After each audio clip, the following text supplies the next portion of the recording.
The Invisible Man. Thank you. I just watched it and was thoroughly creeped out last night. Last night? You saw it at the ArcLight? Last night I saw it, yes.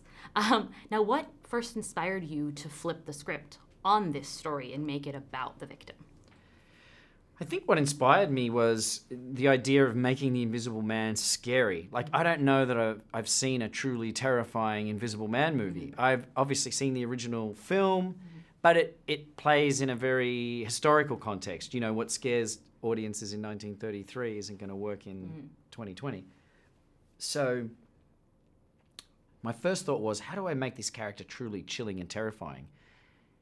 And that led to me thinking, well, you've got to make him mysterious. You know, the film can't be about the Invisible Man. It needs to be about the victim of the Invisible Man, the person that he's stalking. And that was basically it. That was how I came up with that. Yeah, and you did an amazing job in the script and with just everything in the production, kind of giving us that message of, like, you have to believe her story, even if it doesn't make sense, without hitting us over the head with it. So that was great. Yeah. But how much did you delve into the abusive backstory with the actors when you were discussing it? Because the story stems from that, even though we don't get to see their relationship.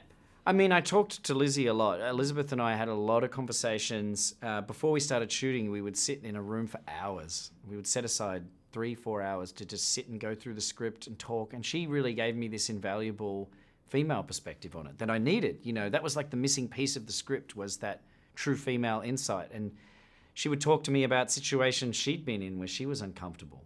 And she, you know, she's lived through, like many women, relationships like this, where she's felt unsafe, or she's felt that the person is manipulating her, or being verbally abusive. So there was this first-hand insight into it, and that was, I think, the piece we needed, you know, to finish the film.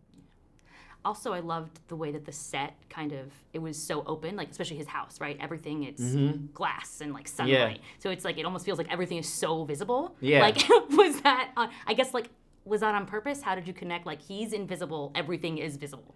It was a very deliberate choice for that exact reason you stated. Like, the thing is, you know, whenever I make a film, any film, but even a thriller like this, my first question is, what am I going to do that's unique? How can I make this different? And the thing that comes to mind is the Invisible Man doesn't need shadows to hide in.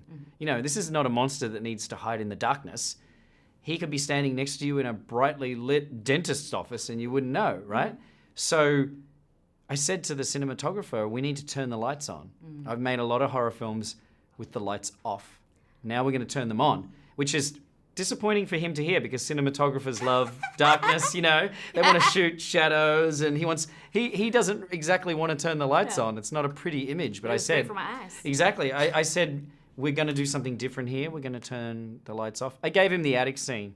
We got to do complete darkness there. I love that. Now, finally, is there any other monster myth, universal or otherwise, that you would like to tackle?